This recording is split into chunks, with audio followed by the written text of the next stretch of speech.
Good morning and welcome to Fibertown. I'm Emily, Chain of Fools, and Fibertown everywhere on the internet, and today is September 4th, 2013. Welcome again to my porch. It's a beautiful day. There's a little chill in the air, and Alice is down here wanting attention. There she is, my co-host Al. She needs a bath pretty badly. We went for a walk this morning. Yeah, we did walkies, and yay! Been up for a couple hours and got the kids off to school. And we are just here hanging out now. So, I have a bunch of things in my basket of goodies rather, to share with you all today. I have a drawing today, some introductions, lots of whips, some spinning, so let's just get cracking. Let me say, first of all, thank you very much to Stalibor for the iTunes review. Love it, love it, love it. And welcome to a couple new people in the group who introduced themselves. And if you haven't joined the group, what you waiting for? If you're a member of the group, you can win a pattern by posting your FOs every month. And we're going to find out who wins for the month of August today. So hello to Aylin29Fun, who is Amanda, and she's from Virginia, and I might get to see her at the end of the month at Shenandoah. Also to Orange Maid, who is Helen from Scotland. Hi, Helen. And Knit on the Floor, who is Kirsty from Toronto, Ontario. Glad you all joined and said hello, and welcome. All right, so I do have some FOs. I have to dig to the bottom of my basket here because I am not all that organized. Okay. First one I'm going to show you is the Milo. This is my second Milo, and this one is out of Handspun. And this is a 1 year size. It's a bit on the small side. It's out of Handspun cephalopod in an MCN, merino cashmere nylon. And the colorway was Joyeuse, joyful. And it has a lovely Aran braid. And it's just yellows and mustards and sort of indigo blues and pale yellows. And I'm going to mail this off to Germany this week. It's super soft and squishy and always a delight to knit, the Milo. So that is show and tell number 1. Show and tell number 2 are a second pair of felted mittens, and these are for the Heartland Knits 50 felted mitten challenge that Vicki from the Heartland Knits podcast is doing. If you haven't knit some, don't judge by my results. They're not hard. I don't know what has happened to me in the felted mittens, but go ahead and do some and send them to Vicki, and she's got awesome prizes, and she's an awesome lady, and I'll talk a little bit more about another cal she has going on a little bit later. So I use the Stockbridge mitten pattern, and it's a Webs free pattern, and I knit these first. These are not my current finished objects, and these we're using a yarn that my husband got for me in France. It was Mercredi and Company, and it was in the Rios, I guess the Rios base. Same pattern. Look at the difference in, this one's rounded at the top, and this one's pointy. I must have done like a faster decrease on this one. This one's pliable. This one's stiff. I don't know. That was number 1. I'm thinking, okay, I'm going to do it again, and it's going to be much better. And I'm going to knit them both at the same time on one needle, and I'm going to felt them at the same time. I felted these at different times. So that's number 1. Number 2, I knit out of Wisdom yarns, and I can't remember the base name, but here they are. A little bit less pointy, which is nice. Very cute, nicely felted, pliable. But look at the difference in size.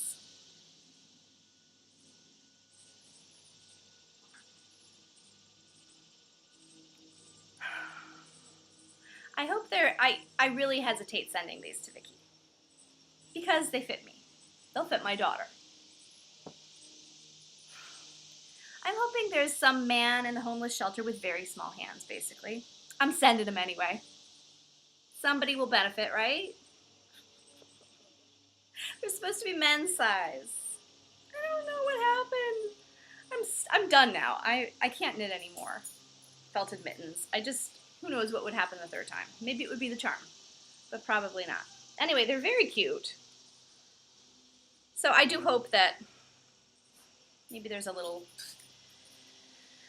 small man with small hands that can wear these.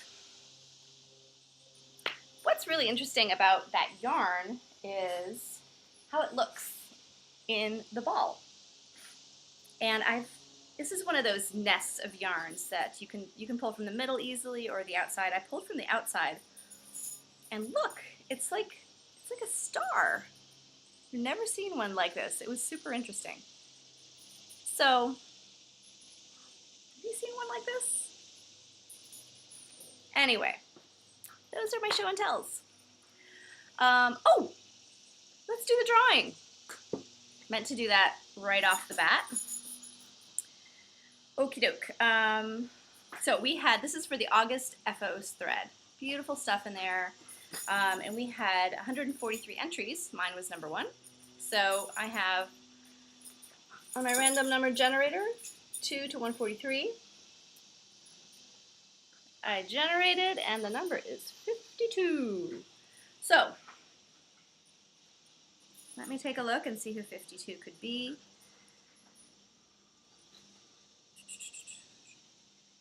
I need a co-host for this part. Okay, let's try, doing the math in my head. Not so good at math. Knits Insanity is number 52, and she made an age of brass and steam. Her first time knitting with her very own hand spun. Ugh, look at that cute picture. Very, very nicely done.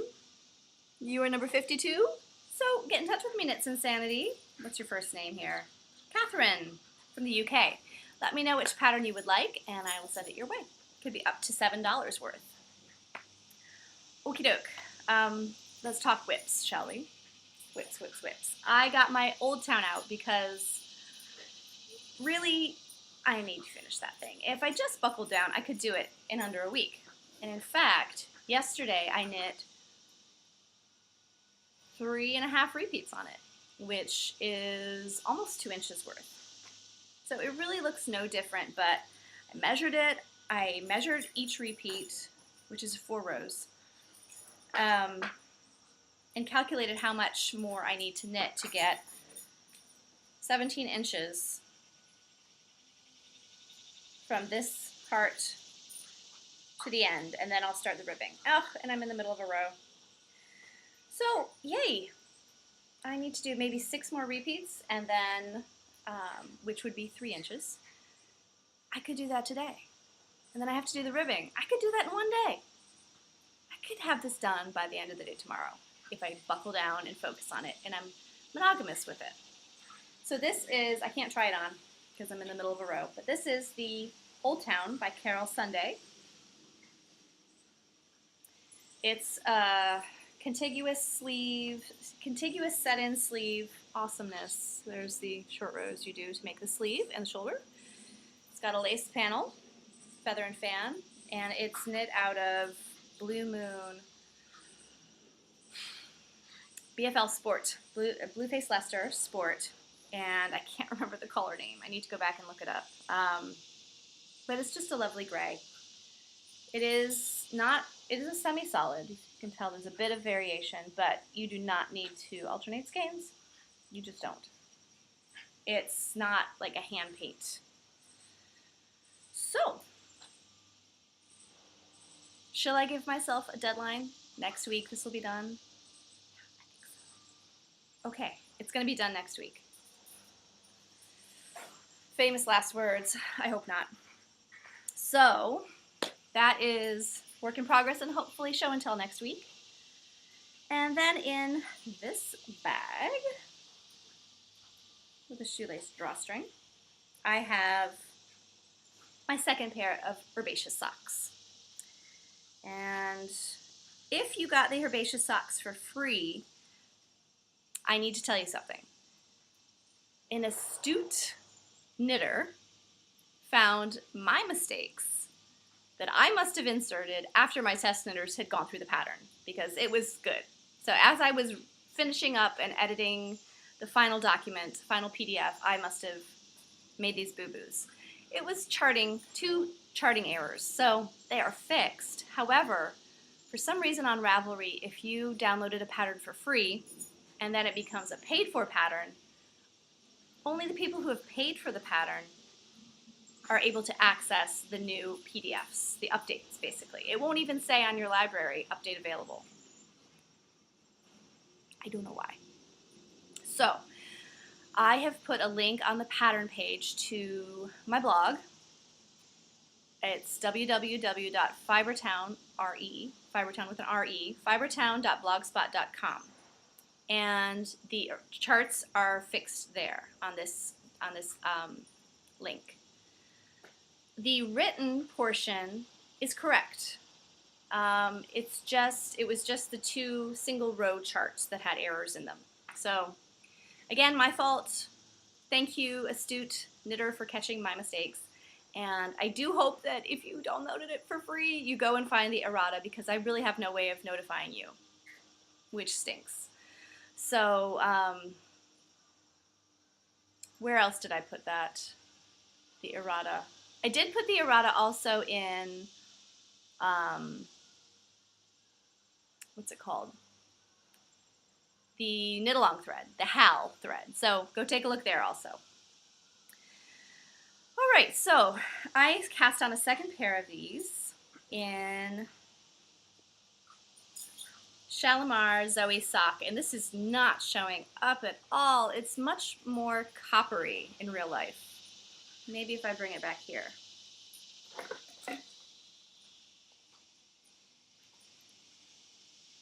That's a wee bit more like it, but no. It's very coppery. You can tell it's not one solid color. It's lovely. Colorway is Bark, and it's Shalimar yarn, Zoe Sock. It's a really interesting yarn. Very, very, very springy. It's super wash merino, no nylon content. And it does have, at least as you're knitting, the hand is a little bit stiff. It's an interesting mix of springy and stiff, if that's possible. And it's knitting up very densely, much more densely than the hazel knits that I originally used for this. So I have one cuff done, and I'm through 4 rows of the first repeat. And I forgot how much I love this pattern. It is a very fun pattern to knit, especially once you get going. You don't really need the markers, you don't really need to look at the charts, except for the ear of corn, which is the lace part. Once you get going, you just kind of know, you can read it very easily and quickly. And I think it's an enjoyable pattern to knit, if I don't say so myself. Now, I've had some issues with the sock yarn. As you can tell, I've got lots of extra tails, and that is because there are weak spots in this yarn. This was a gift. It was a free gift. Like, D-stash, here, take my yarn, from my friend Angie. And it had weak spots in it. Like, I don't think there were moth spots, but I've had this problem before in a Dream in Color yarn. And I opened it right out of the store, like, so it wasn't anything that was in my home. And it had weak spots.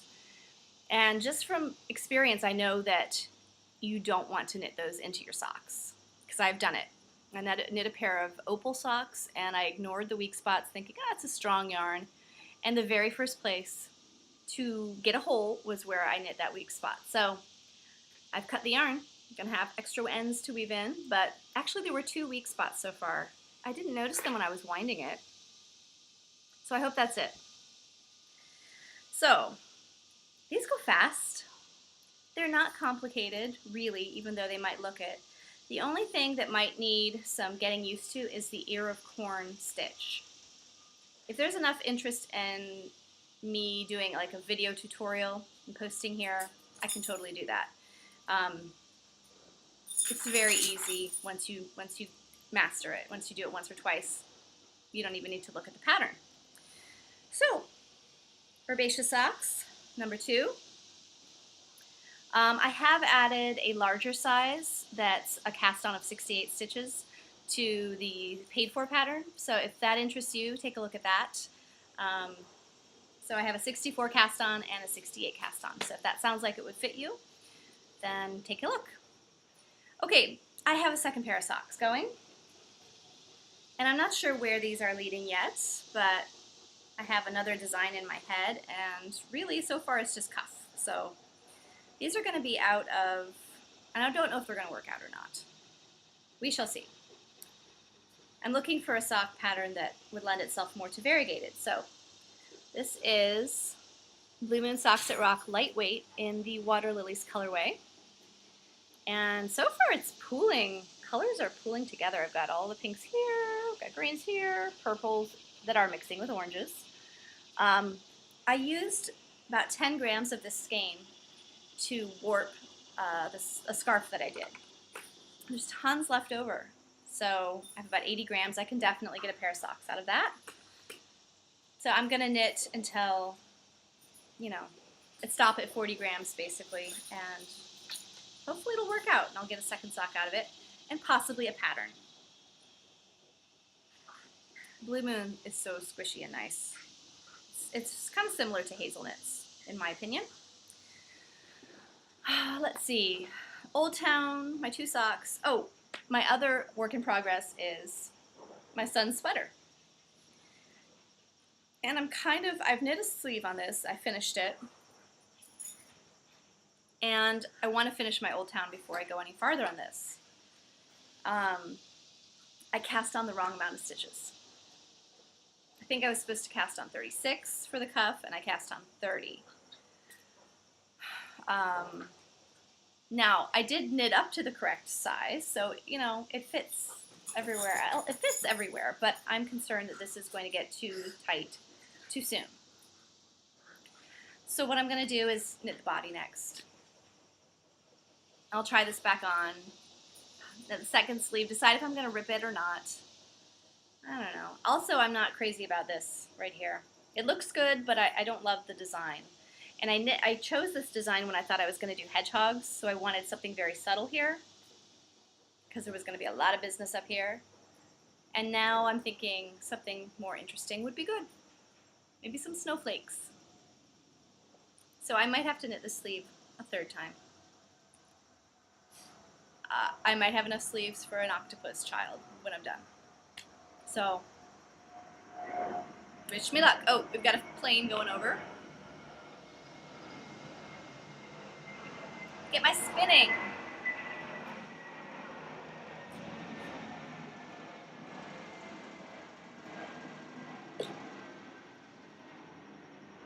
Okay.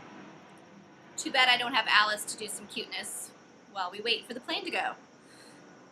I have a spinning FO. It is a wee one. It is my Gourmet Stash Sakura Ponies. And this twisty string you see here is my tie. 70 yards spun on Tibetan, 3-plied on my wheel. It is a 3-ply light fingering. You see that? Teeny tiny. The plying was a pain in my patonk because I didn't wind my cops on tightly enough. It was a disaster. It was a mess. I lost a little bit of fiber. Not a ton, maybe, I don't know, less, 5 grams or less. Just like a little ball. It had to go. I was sad, but I think I have enough for what I need, and it's just delicious. This is 50/50 silk. Oh, hang on, no. 50 silk, 30 merino, 20 sea cell from the Gourmet Stash.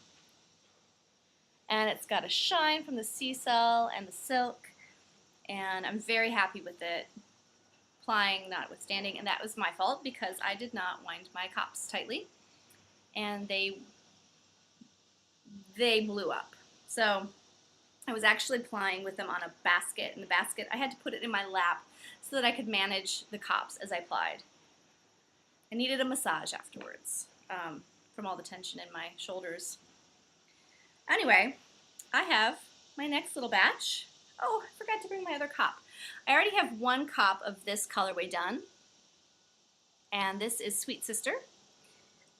I don't have the combination, I don't have the fiber combination with me, but there's definitely sparkle. Can you all see that? Oh yes.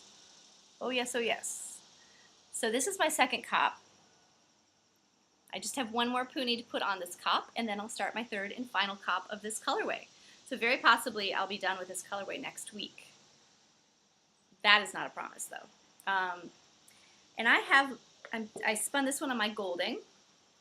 It's a very lightweight spindle. I can't remember, maybe, I can't remember the ounces. But it is definitely producing a fine single.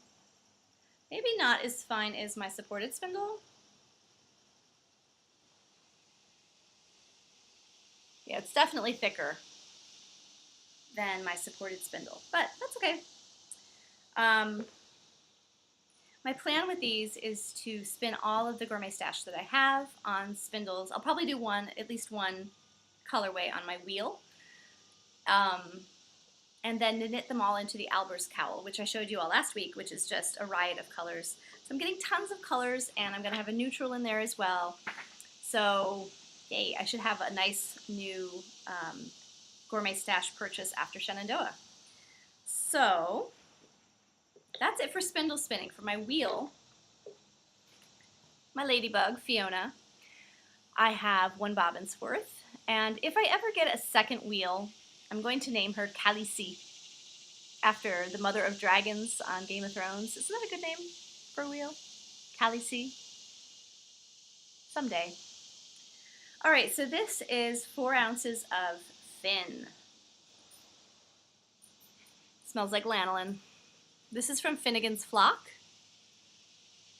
This is the single. Spun long draw. You can see it's very airy, fuzzy. There are parts of it that are kind of thin, parts of it that are a little more fuzzy. And that will all be forgiven, so to speak, in the plying. I don't know what it is with the planes this morning. Sorry about that. This is going to be, again, a 3-ply, because I love some 3-plies. So I highly recommend long draw. I find it so soothing and relaxing. You just have to let go and let the twist come into the fiber. And I'm going to apply this. I spun this on my largest whorl, and I'm going to apply it on one whorl size smaller, which will give the yarn a little more strength, because you're not getting a lot of strength from a woolen spun yarn single. It just doesn't have strength. If you've ever knit with Loft, Brooklyn Tweed Loft, that stuff will snap as soon as you look at it. Don't use it for seaming, ever. But if you ply it a little more tightly, you're going to get more strength from it. So my hand-spun woolen yarns are stronger than, say, that particular woolen spun commercial yarn. Super fast to spin that way. I spun these 4 ounces in a couple hours, under, maybe 2 hours one day, 2 hours another. So I have a lot of that wool. I'm just going to spin a 3-ply and possibly knit something. I was going to say cabled, but I don't think that cables look as good in woolen as they do in worsted, so we'll see. I'm just going to spin it and see how much I get, but it'll be a larger project. That's it for spinning. Let's see. I have a lot of cowls to talk about, then we're done for the day. And I talked to you about the errata for the herbaceous.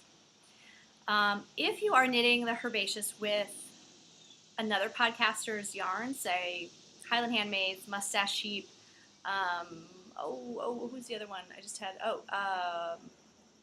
Yarnivore, Knitter's Nightmare. She dyes wool, and I know I'm forgetting somebody important here. Anyway, if you use a podcaster's yarn with a podcaster's pattern, go over and look at Craft Stash. She has a dynamic duo cal going on right now. Also, Wolf Farms has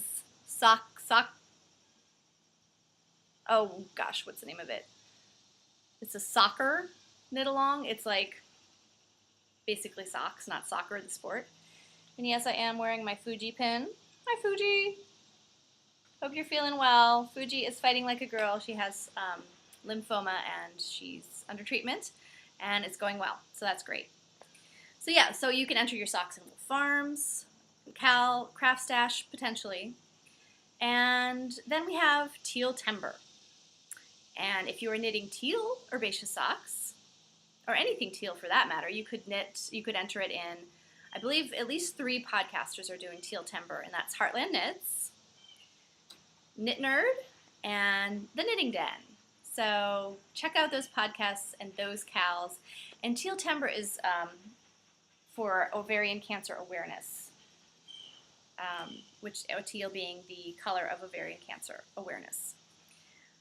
I'm thinking this yarn is going to go on the needles, maybe some fingerless mitts. It's Sheep Dreamery. It's an MCN, has cashmere content, and it's the Aqualung colorway. I think these would make a lovely Teal Timber project. So maybe once this Old Town is done, these will get cast on. So yeah, I do believe that is it. Let me just show you very quickly the herbaceous, the HAL prizes. We've got Lorna's Laces, Shepherd Sock in the Flames colorway, and the Camel Shop Sock Weight Superwash Nylon Blend. No colorway name on this, but it's beautiful. So, that's it, folks. Alice is asleep on the floor. Alice, you want to come say hi? Come over. I don't think we're getting another cameo. I hope you all are having a beautiful September and enjoying your crafting, and I will see you guys again next week. So take care. Bye-bye.